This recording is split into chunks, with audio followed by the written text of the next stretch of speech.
বুধবার ভারতীয় বায়ুসেনা প্রধান জানান, ভারতের তেজস যুদ্ধবিমানের ডেলিভারিতে দেরি হওয়ায় চিন্তিত।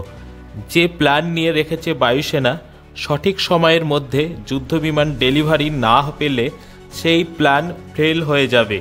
এদিন বায়ুসেনা প্রধান জানান, 1984 সালে তেজস যুদ্ধবিমানের কাজ শুরু হয়। 2001 সালে প্রথম তেজস যুদ্ধবিমান হাতে পায় বায়ুসেনা। 2016 সালে তেজস যুদ্ধবিমান বায়ুসেনাতে অন্তর্ভুক্ত হয়। 40টি তেজস যুদ্ধবিমান অর্ডার দেওয়া হয়েছিল, তা এখনও পূরণ করতে পারেনি। আমাদের কিছু করতেই হবে এ বিষয়ে। এখানে প্রাইভেট কোম্পানিগুলোকে এগিয়ে আসতে আহ্বান জানাতে হবে। দ্রুত প্রোডাকশন লাইন তৈরি করে যুদ্ধবিমানগুলি তৈরি করতে হবে। ভারতের যুদ্ধবিমান এত ধীর গতিতে তৈরি হচ্ছে, তাহলে পিছিয়ে পড়বে ভারত। চীন যেখানে ষষ্ঠ প্রজন্মের যুদ্ধবিমান তৈরি করছে, সেখানে ভারত তার পুরনো MiG-21 যুদ্ধবিমানকে পরিবর্তন করে তেজস যুদ্ধবিমান আনতে পারছে না।